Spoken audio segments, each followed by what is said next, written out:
Well, good afternoon, everybody. Happy Thursday. Not at our normal 1 o'clock time. Oops, my bad.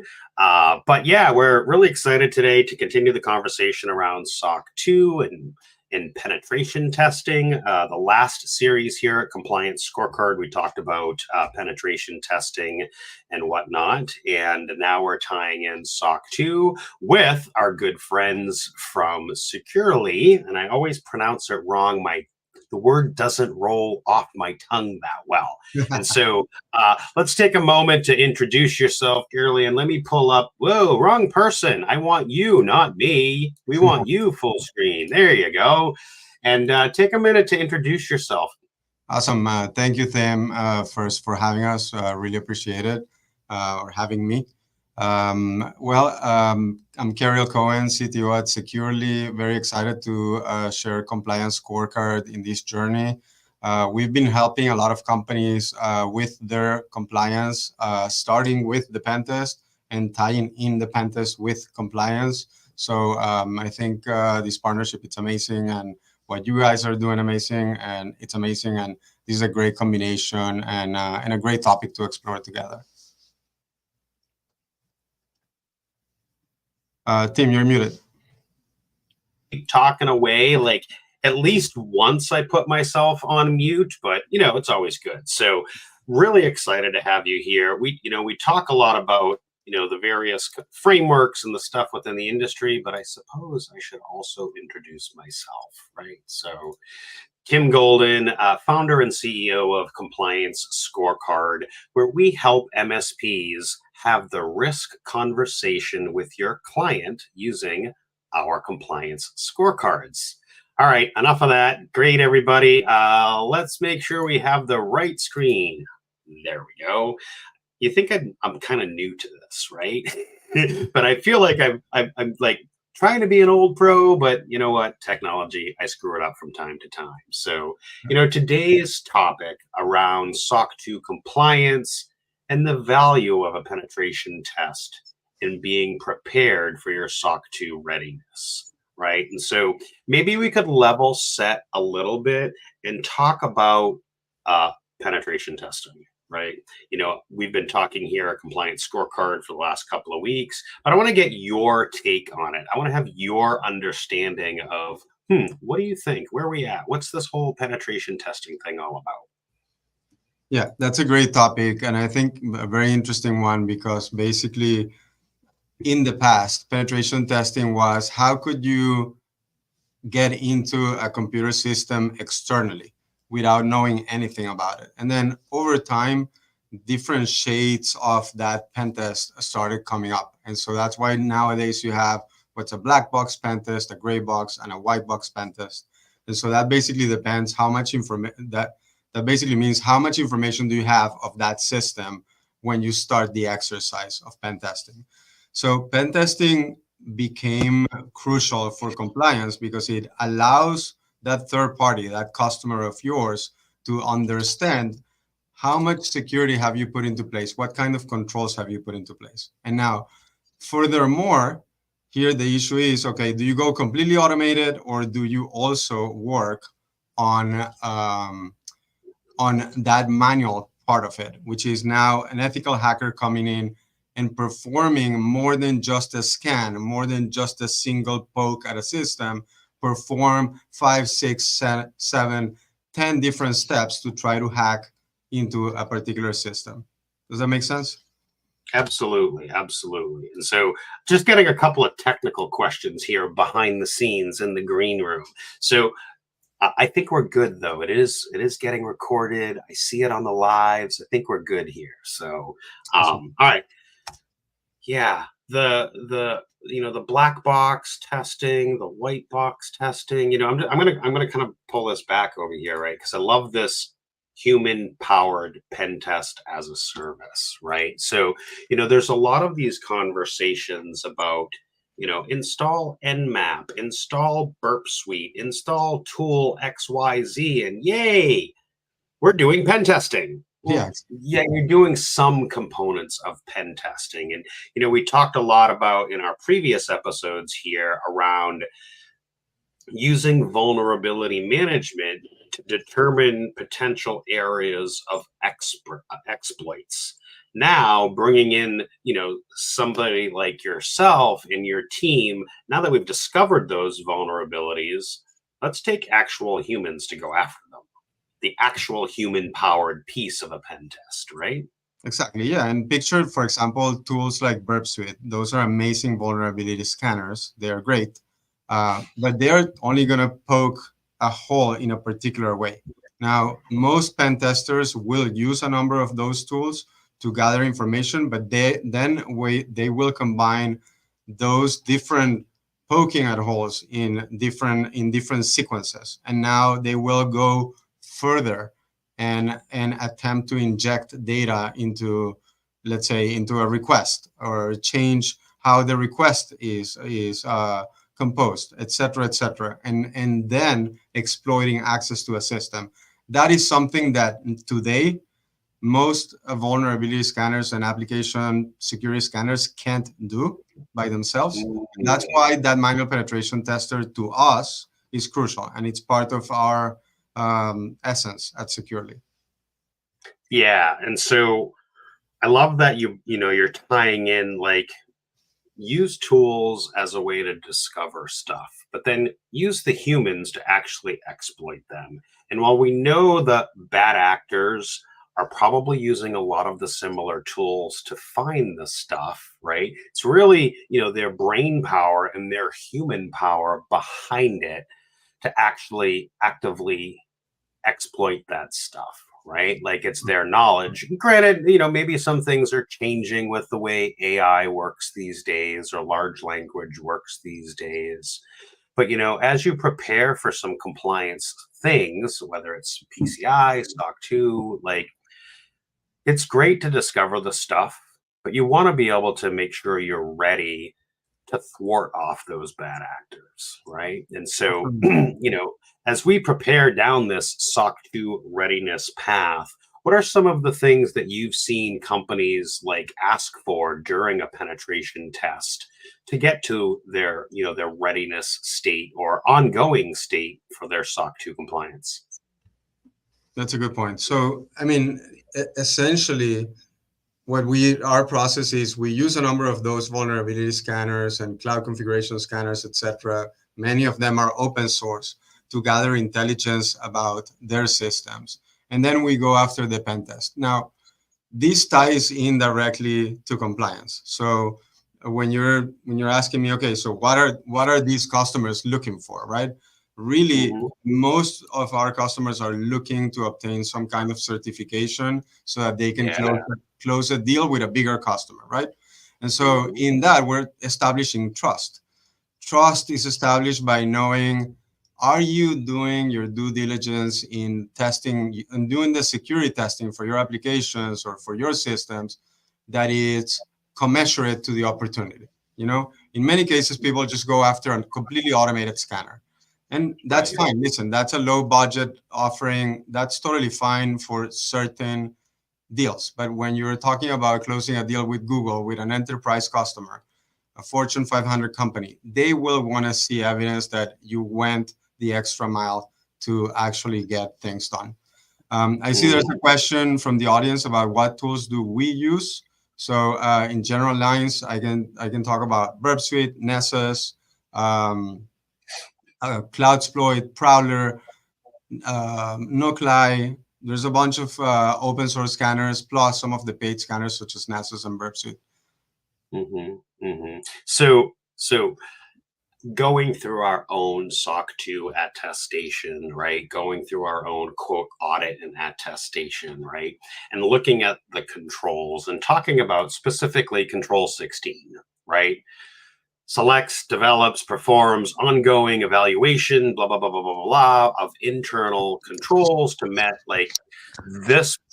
I don't know if you can see it quite well, but the idea here is, how are we or any of these organizations going towards their SOC 2 addressing Principle 16? How are we? And so a penetration test could be one of those methods, right?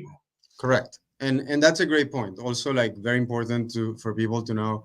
a lot of people feel pressured to do a pen test for SOC 2 or ISO compliance. They don't have to. Like, I want to let you know right off the top, like, you don't have to do it. It's not your obligation. You can just go for a vulnerability scanner and just claim within your compliance program that that's how you chose to mitigate your security vulnerabilities, right? Now, granted, it could happen that the auditor at the time of the audit, he will say, listen, I see your vulnerability scanner, but you should definitely do a pen test. And they will just say, they will give you an exception. They will say, okay, you can pass the audit this time, but then next time you want to bring a pen test result. So it's important to know that. I think for me, it's more of the value that the pen test really adds to any organization, where like now that you have a real ethical hacker going after that, now you really have visibility into potential vulnerabilities that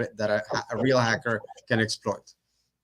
Right. I mean, ultimately, when we're looking at Control 16, right, when we're looking at the Principle 16, right, and the ongoing evaluation of stuff, right, and while certainly vulnerability scanners can do that, right, it's kind of that ongoing piece, right? Now, I guess first we should probably level set a couple of different types of a SOC 2, right? There's a TOC type 1, right, which is a point in time. There's a type 2, which is over a period of time. And I think that's the ones that we're generally talking about. So SOC 2 type 1, SOC 2 type 2. Most of us talk about the type 2, where we're doing things over a period of time. At which point, Principle 16, what are you doing over a period of time, right? And so, yes, vulnerability scanning, obviously out of the gate. But digging a little deeper, that's great that you find the vulnerabilities, but are you actively going after them, right? Are you using, I'll go back to our little, some kind of human powered penetration test to actually exploit them, right? And so as we prep for our own SOC 2 attestation, I'm looking at principle 16 and 17, and I'm determining, as a SaaS-based product that's running 24/7, that's out on the interweb, I want to make sure that we're actively monitoring that we're actively engaged in organizations like yourself to make sure that we're finding the exploits that the bad actors are going to find, and we're doing our due diligence to lock them down. But the whole, is it required? Well, the requirement is literally, are you doing something to, ascertain, to say that the internal stuff of what you're doing are present and functioning, right? And we can even take that a step further into Principle 17. Let me put that up here real quick. Add that banner and put that one up here on, are we evaluating and communicating that stuff about the deficiencies, right? And so both Principle 16 and 17 are really tying into that whole SOC 2 penetration portion, right? Yep, absolutely. And so can I run the tools? Sure. Can I get information? Sure. But, backing that up with, a team like yourself that can actually show how things can be exploited, like talk a little bit about like how that works. That's a very good point. And actually, like even further, right? So many times we've seen companies do a pen test and then not remediate anything. And so that's another concern, right? You got the pen test, you show it, and in reality, for compliance purposes, you just need to do the pen test. You don't need to, you don't need, quote unquote, to remediate the issues. You just need the pen test, proof that you are taking the steps to get tested. Now, we obviously recommend that you do apply those remediations. And so the exercise is, we get you onboarded, we run through a number of automated scans, then a pen tester jumps in on the job, gets scheduled for your pen test, runs through his own exercise. Those results get uploaded to the dashboard. And then now you start working through all these issues as to, okay, how do I remediate this? What's a low hanging fruit? What's going to take me longer? What's an architectural issue? What's what's just a configuration issue, etc. And so, and I think that one of the key factors there is that most security companies are going after, and SaaS companies, and this is just a recommendation for SaaS founders out there, is the customer-centric approach is very much needed. It's not just about providing a tool and letting the customer do stuff on their own. We have a Slack channel where we have a customer success manager that's versed in cybersecurity, helping our customers all the time. And we want to make sure that we remain customer-centric. And that's why we keep the manual approach within what we do. Yeah, and then so I'm just pulling up another one here. It's obviously going to not let me pull the whole text because, StreamYard is a little limited.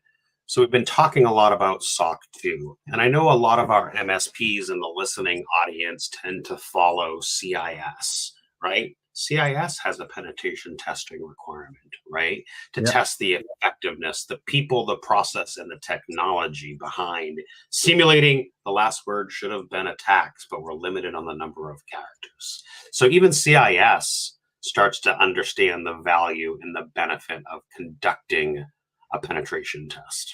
Yeah, absolutely. And just come to think about who's asking you for CIS compliance, for SOC 2. Those people that are asking is because they consider you, as the third party, that any third party becomes the weakest link in their network will become the possible hole into their applications. And so that's what they are trying to mitigate. And that's why we want to make sure that our customers consider that, not only do a pen test, but they do a manual one, and they also remediate those issues. So, we're a few minutes in here. We talked a lot about the differences between automated tools and actually having humans as part of it, right? We talked a little bit about the specific controls, right? Principle 16 in the I can't even talk today. in the SOC 2 trust principles, right? Control 16 or Principle 16, Principle 17, and then the CIS controls, Control 18, right? So these are kinds of requirements in different types of frameworks. We've seen these requirements. We're talking about these requirements. As we dig a little deeper here, right? And today's topic about readiness. All right, great. I looked at the controls. I looked at the requirements. Yay, CIS, SOC 2. I need a pen test. As I start to prepare for my pen test, as an MSP starts to prepare for hiring a pen test as a service company like yourself, what are some of the things I need to I don't even know what questions I should be asking you, right? What do we need to do to be ready in that preparation to have a conversation with, instead of just going to you and be like, we need a pen test because of Control 17,000. I don't even know what to be asking you. Well, that's a great question, and also an important one, right? Because a lot of people feel like, oh, wait a minute, they feel like, oh my God, I have to put on my suit, before I go to this party, and look all prepped and perfect.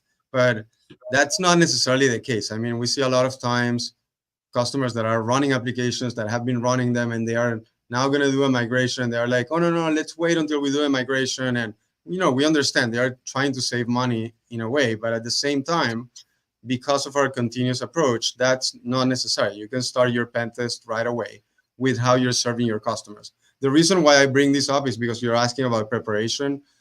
We, in my opinion, and this is just my personal opinion as a security practitioner, you should do the test the way you are today.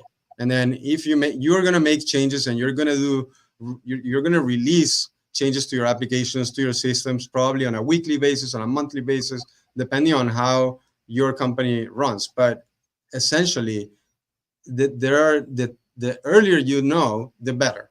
It's like coming into your home and oh no, let me not look at, I'm not going to wiggle on this door because I know I can wiggle it and open it. Let me not look at it because I don't want to know. No, you should know. I mean, it's better that you know earlier, and then start applying those fixes, because very likely, the point here is between between all the top frameworks for pen testing, OWASP and MITRE, you're going to have 800 different tests. It's impossible to run all 800 tests on one company, even in a year. It would be so costly and so inefficient. So the test that any pen testing company can run for you, the sooner you run them, the better, because you're going to know just a fraction of your vulnerabilities, no matter what. So, again, I'm going to keep coming back to the readiness question, right? Because, MSPs, that's our audience, right? They know, hey, we need to do this, right? It's either a requirement or not a requirement. We want to do this. We think it's good, whatever. I don't even know where to start. Like, what questions should I be asking of a penetration company, right? There's millions of them out there, right? Maybe not millions, but, me having been working through this for a couple of months, I've had at least 7 different engagements with 7 or 8 different organizations in the last couple of months, trying to determine. My first conversation, I didn't even know what to ask. Well, maybe I did because I do have a little cybersecurity background, but like a vast majority of our MSPs, like, where do they start? Do they just Google pen test and pick the first one? God forbid. Yeah. What are some questions some of our MSPs should be considering when talking to an organization about having penetration testing done? So, I mean, you're asking to the pen testing organization that they are looking to hire? Yeah. Like, so I would say, I mean, if I were to hire a pen testing organization to run a pen test on us, I would ask them, okay, do you have manual pen testing? What kind of tools do you guys use?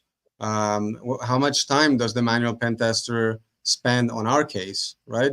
How many findings are we going to get? Are you going to show us both the findings, that all the tests, the past and the findings? Because a lot of pen testing firms, they will only show you what they found, but they won't tell you what they tested. We show our customers what we found, everything, what we tested and what we found. And so I think all of that's important. Like those are, in a way, we've crafted the product in a way and the service in a way in which, like, I like to see somebody else give it to us. So that's an interesting delineation, right? So, and I ran into this too, which is, you're going to tell me all the findings. That's great, because those are the things we know we need to mitigate. But are you going to tell me what you actually looked at? How you determined where those findings came from? And, maybe the first thing you tested was, do they have 2-factor on their application?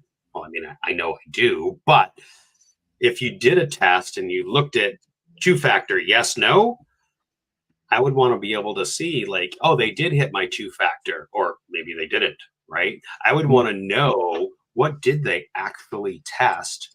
Because I want to see the good job stuff along with the bad job stuff. Correctly. I agree. I think that's important. And also, like, within those frameworks, like, let's say OWASP and MITRE, like, which specific test did you target? Because those tests are all ID'd. They have their own IDs. So, reporting in that way, I think it's helpful. Like, it builds better evidence for compliance. And at the same time, like, the pen tester just didn't spend time going after whatever he thought, in his mind. But there are, like, specific frameworks that he's following as well. Mm-hmm. There's a common question that every MSP asks almost every single vendor, and that is, multi-tenancy, right? And so, there's a difference here in the audience, right? Because MSPs deal with lots of different customers, and they want to be able to have sort of, I'm not going to use the single pane of glass, but they want to have an interface where they can see how their customers are doing and be able to switch through them, right? So I'm an MSP and I'm looking at some kind of penetration services. I'm going to want multi-tenancy, right? That would be a really great question as an MSP for you to ask, which you probably already do anyways, but had to throw that out there, right? Yeah, that's a great question. Yeah, that's a good point for MSPs. Yeah, absolutely. And so, maybe talk a little bit about, like, how that would work. right? What would we see? Could we compare customer to customer? That would be even more awesome. Yeah, that would be good. I mean, I think in a way, at some point, we will want to add some data intelligence in there. At the moment, we do have a multi-tenancy feature where you can switch from one customer to the other, and our customers really appreciate that. Like our resellers, and also at the same time, adding the capability for an MSP to be able to add the capability and say, okay, I'm not only serving you, but also I have the possibility to test you and test what I'm doing for you so that you have even more confidence on the work that we're doing. And also you have evidence that you are following best practices, Hmm. So in a way, it's like it makes it even better for the MSP. So what I think I heard was a key differentiator about what you do versus the zillions of others, which is a multi-tenant factor, right? The ability for as an MSP to see all of their individual clients in sort of one portal, right? Which I think is big, right? So for me, as an individual quote enterprise customer, right? Yeah. I well, I don't care about multi-tenancy in that regards because I'm just a standalone entity. But if I was at my MSP and I was managing, let's say, PCI, right, or SOC 2 or whatever for my customers, I'm going to want to have sort of that single interface to know where I stand for each of my customers, right? I think that's a big difference. A key factor is MSPs love multi-tenancy, and the more we can have multi-tenancy as vendors, the better, right? And the value that provides, I think, is huge. So, all right, readiness. I guess I should be asking about multi-tenancy. I guess I should be asking about what are you testing and what are you finding? What other things should I be considering about, right? What other kind of I don't even know. Like I said, I'm going to keep going back to I don't even know what to ask. Yeah. Well, I think, one of the things, it's like how much of our infrastructure and or our exposed applications or systems is the pen testing firm gonna test, right? Because that's what they call scope, right? And that's where Oh, yeah, exactly. So that and the same in the same way you have scope creep for software development, you can have that for pen testing, where now somebody comes in and they say, oh yeah, we're gonna do the pen test for $2,000, but now they start looking and they see, oh my god, like this is way bigger than what we quoted. And that's why like we feel very strongly about like understanding what is it that's going to be pen tested, and and the MSP, when it goes to pen test a customer, they should also know like what's going to be the scope, what are we looking to test, what are we looking to where's the bigger risk for this customer, and if it's me as a customer, where's my bigger risk and what's my budget, and then let me pick what is it that I'm going to scope for the pen test. I love that because, being the compliance guy, everything for me is all around scope and boundary, right? What's in scope, and I hate to say more importantly, what's out of scope, but because, well, I want to scope in as much as possible, but I want to scope in what's appropriate, right? Yeah. And so, some of the conversations I've had with penetration organizations are like, how many endpoints, how many URLs, how many host names, how many APIs, right? So if we're talking about, in this case, a SaaS application, but maybe with your clients as an MSP, how many firewalls, how many ISPs, right? Maybe you're doing PCI for a customer that has a franchise with thousands of locations across the country, right? Yeah. The penetration companies probably going to want to know that. They're going to want to know, what are we going after? Is it just one firewall at your house that's has no internet connection? Well, you get what I'm getting at. Or is it literally like the Planet Fitness model where there's thousands of franchises all over the country? What's the scope? Right. Is it just the firewall? Is it the actual card reader attached to a computer? Is it all of that stuff, right? So the number of endpoints or number of devices or number of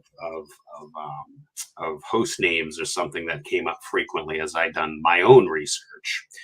What are some other things that might come up as I'm trying to discover and talk with penetration customers? So so something interesting. It's okay. So what are you gonna test and how, right? So sometimes you go, oh yeah, well, like, or some customers come in and they say, oh yeah, well, we're gonna do the pen test, but they don't even know what's gonna be tested, their staging, their production system, right? So and it does matter. Ideally, you want the pen testing firm to go very hard against a staging system. The reason why you want them to test against staging is you don't want your real customers to be disrupted in production or have to do the pen test in an off hour at a crazy time. Another thing that's important is where is that pen test coming from? We assign a specific a public IP address to our pen testers and to our pen testing system so that our customers know where that pen testing is coming from. So those are things that are important. Like, what are we going to pen test? Like, for you to know, I want to test. I want you to go after my staging system as hard as you want to go. Just go and break it. Like, here it is. Go for it. And then also, I want you to go after production. Like, do poke all the possible holes that you can in production, just to make sure that nothing got misconfigured there. But it shouldn't. If you're doing blue-green deployments, if you have the same methodology, you were talking about franchises. If you have exactly the same methodology and everything is replicated properly amongst all the franchises, you should be able to go after like a main staging franchise, go with everything at it, and then do monitoring on all the production franchises. So you just mentioned something pretty interesting, right? And you said that you give your team, all that, like a static IP address. I'm curious on, like, do I let the security team know, right, that you're gonna do this thing, or do I, like, as part of the engagement, don't tell them anything and wait to see if our incident response plan works, if our potential disaster recovery plan, our BCP, our logging, monitoring, SOC seam SOAR. Like, do I keep them in the dark at That's a good least for point. the first day or so and be like, hey, did our other things work? Yeah, I like that idea actually. Like, it sounds to me also like a phishing campaign, from a training module. Very similar kind of exercise, and I think it sounds like a great idea. I mean, I'd love to do Well, that for somebody. one of the organizations that I was talking to about rolling out our penetration stuff on ourself, that was something that came up, right? Which was, one of the questions on the intro form was, do you want your SOC team to know or not? Oh, that's a good Do they question. want to pre-warn them or not? And it was interesting because I really struggled with that, right? I really struggled with, if I say no, then it will test all my other stuff that I have in place for monitoring and alerting and the right. But if I don't tell them and you go to do your work and you're blocked everywhere, then you're dead in the track. So it's quite the conundrum that I had to deal with when kind of considering having an actual human or tool powered penetration test, is It's that interesting. conundrum. Do we Yeah, tell them or do we not tell them? it's interesting. I think, like, if a company has this size at which they have like a good incident response, monitoring, etc., like the whole thing, a SOC center, I would definitely say, let's not tell the SOC team first, right? And go at it. And then as a second step, okay, let's inform them, and now, go deeper in case you get blocked or whatever else. I think that's probably like the best possible exercise we can have. Yeah. So what you're saying is it probably should be scoped accordingly, and that scope should be with or without SOC notification Yeah, exactly. Yeah, I or like that. pre-warning. Yeah, absolutely. So talk a little bit more about, because I'm trying to dig into a couple of other pieces that I know I had to go through, right? So we talked about endpoints and scope. We talked about, at least in this instance, do we tell the SOC or not the SOC? What are some other things I should consider, especially as it comes to packaging and pricing and understanding? Like, if I want to have this work done, I need to know how many endpoints, how many host URLs. Yeah, What else? What else do you need to know? that's a very good point. I mean, a lot of companies a lot of companies do charge per endpoints, and they have like different tiers that are based on that. In my opinion, like that approach leaves it too much of a like at a fragmentation level of, oh well, like we have 100 endpoints or we have five, but it's not really considering what we call a workload or an application, right? So when we talk about a workload or an application or an environment, if you want to call it like that, sometimes it's just like a customer has one DMC that they want to test, and that's one workload, one environment that's going to be pen tested. You're going to go after the whole environment. You're not only going after one endpoint or counting 150 endpoints. Definitely there has to be some limit, and that's why we have ranges of targets or connections, as we call them. By the way, endpoints sometimes tends to be weird because customers can have one API that has 100 endpoints within it, and charging per endpoint at that level doesn't really make sense. It's still Right. one machine or one device or one application, like let's say an API gateway, receiving all the requests for the same all 100 different endpoints. So like that's where I think pricing and who you quote with matters, and how you quote, right? So we now know endpoints, host names, other pieces of the scope. What else am I missing?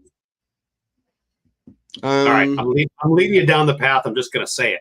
How many roles, right? How many roles are we testing? What that's are the lateral shifts in those roles, upward, sideward, whatever, right? So I think during my discovery of penetration company and reviewing and that kind of stuff, that was commonly asked. How many roles are being tested? yeah And that's a which direction are those roles being tested? Yeah, that's a great point. So as we know, with like with the growth and advance of RBAC systems, basically role-based access control system, we want to make sure that a regular user can't elevate his privilege to become an admin, etc., or an admin in one, that's registered as an admin in one customer can't traverse into another customer and now become an admin of the other customer and steal data, etc. So yeah, so roles is one of those important things. How many roles is your pen testing firm gonna go after? And that's a significant effort, because now you're saying, oh, okay, I need to go in as this particular regular user role and try to traverse or try to elevate my privileges, etc. So how many of those are they going to perform? That's an important question. Absolutely. Yeah, this is the one that trumped me several times in the conversation with multiple different organizations. Was, wait a minute, Tim, did you say 5 roles in 5 different levels? What's that? If the math is right, it's like 2,500 different things we need to hold on. Wait a minute, what? No. Yeah, Right. And yeah, I mean, math is hard, right? And so yeah, I was thinking through that, and I think you and I even discussed it. Like, wait, the yeah, math doesn't work here, Tim. Like, no, no, yeah, no. Like, yeah, but I want to go sideways and vertical and diagonal and horizontal, and before I know it, I'm like made this, messy, whatever, yeah, and I just went too deep. I went way down the rabbit hole, and that's why having professionals like yourself. But the key factor here is the traversal of roles, right? Excuse me, and I'm still recovering from my. Sorry about that. So, as an MSP, we talk about that lateral movement a lot, right? The bad actors, they get in because they, fished some sort of lower level person.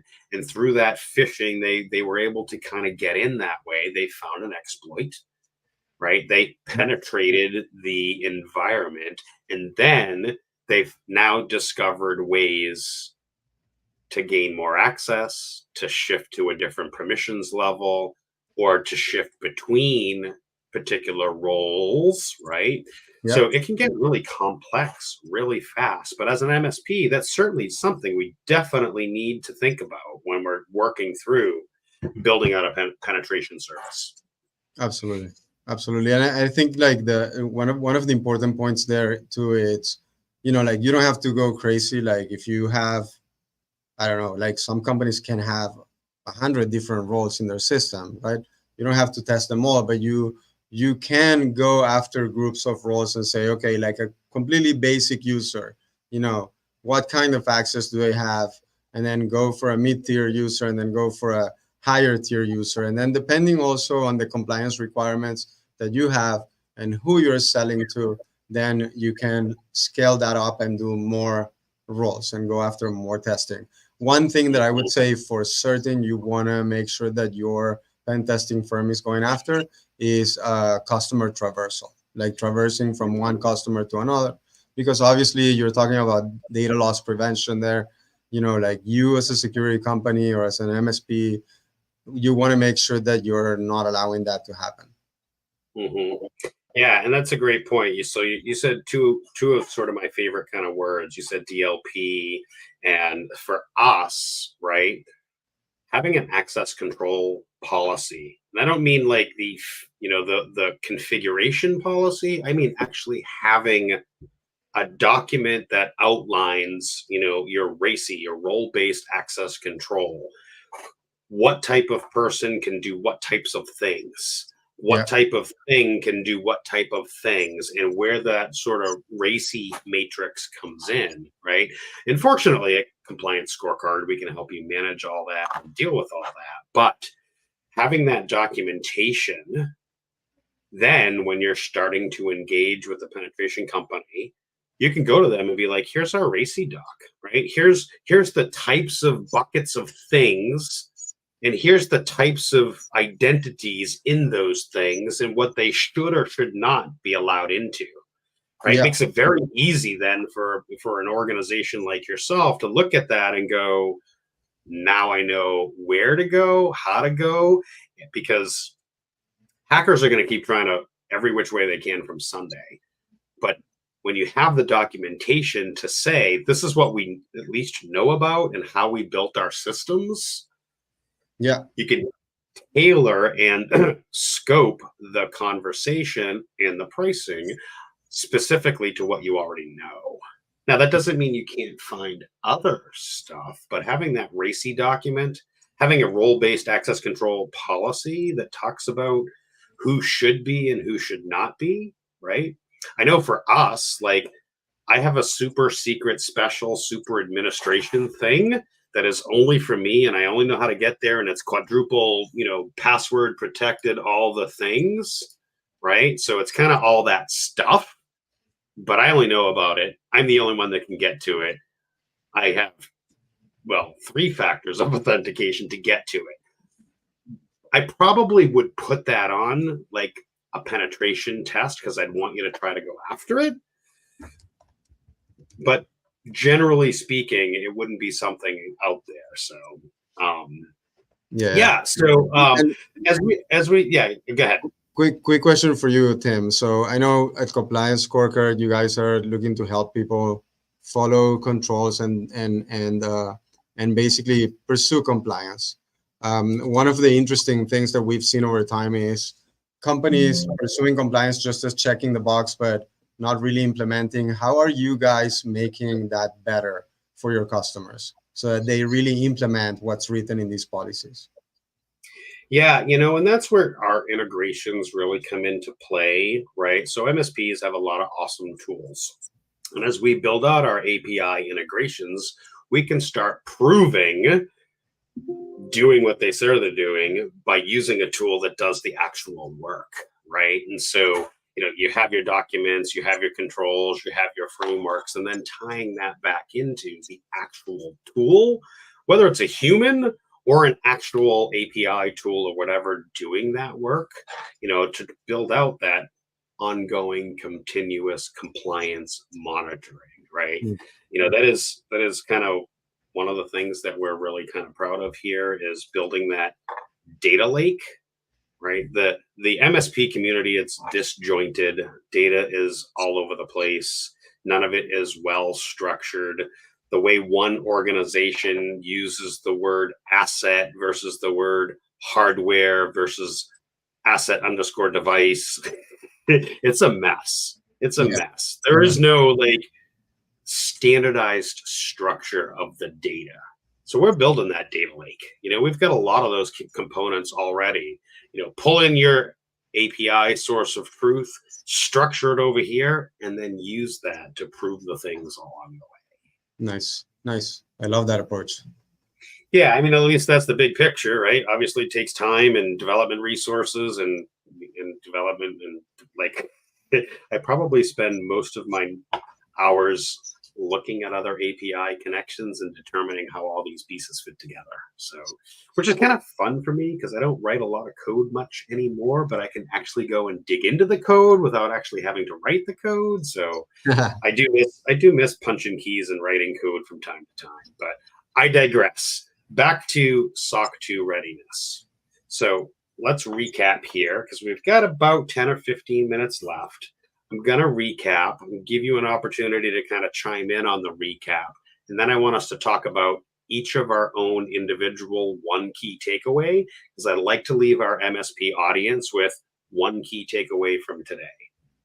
So Nice. to recap, SOC 2, there are two trust principles, Control 16 and Control 17, where a penetration test can help you prove that you're doing Principle 16 and Principle 17.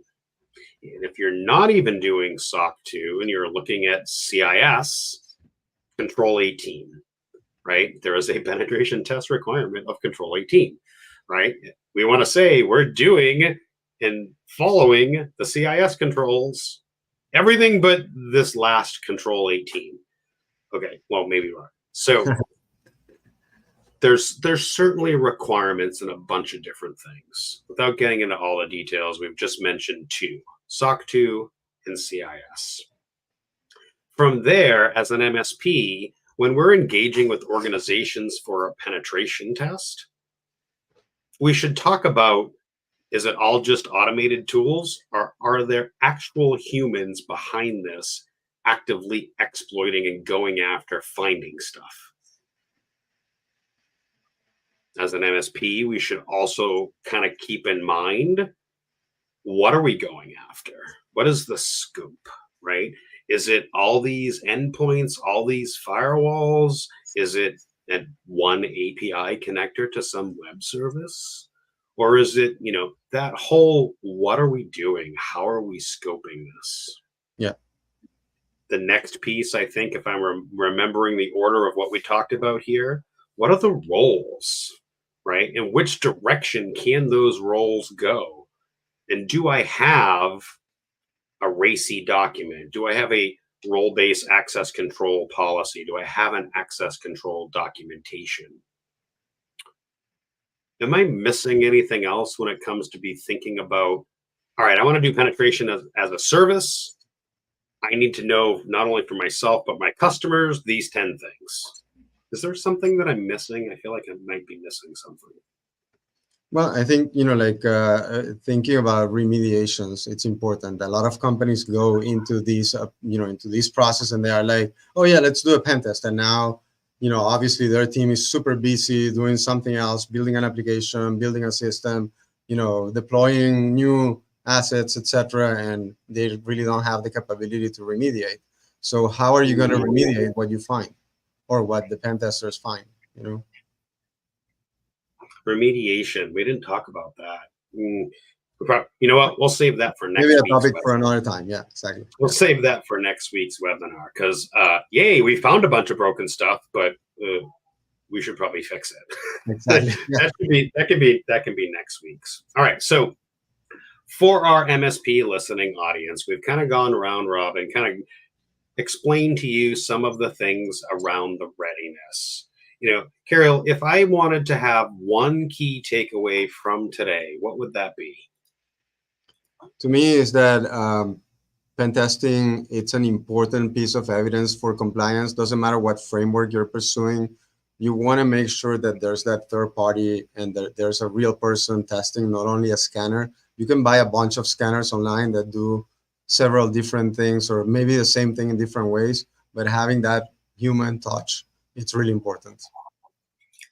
You stole my thunder because I was going to say Sorry. something very, very similar, right? And so I would say for us, a key takeaway would be make sure you have the proper documentation in place so that when you start to go through some kind of either SOC 2 or some kind of CIS or some kind of framework that asks about penetration testing, have an access control list, right? Have a RACI document, have those buckets of things defined and the entities within those things of what they can and cannot do so that you're more efficient, saving time and money on, hey, now we're going to do penetrations. We're going to offer penetration testing as a service.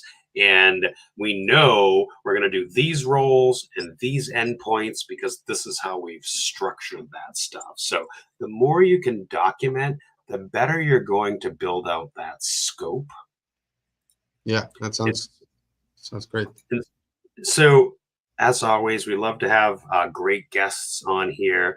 We're going to be doing 2 more of these next week and the following week, with the exception of 1 p.m. instead of Tim messing up the time and making it 2 p.m. So any last words, Carol, before we give you your week back? Super thankful for the opportunity. It was great meeting you in person at the MSP Geek Con.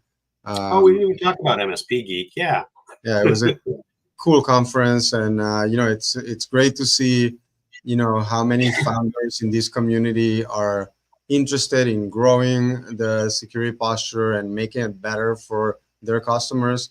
In the end, this is what brings security to our customers, and that's the end user. And so having the security, the peace of mind of that end user, I think it's important for all of us. So thank you for the opportunity to be here. Awesome. And so for those that want to tune in next week, 1 p.m. Eastern time, where we're talking about why pen tests matter, even if they're not required for SOC 2, right? So we're going to talk about this. Is it required or is it not required? And kind of dig a little deeper into the whole have to, not have to. So next week, 1 o'clock, and do the like and the follow and the things at the bottom. So Tim Golden, founder of Compliance Scorecard. We will see you next week. Subscribe now.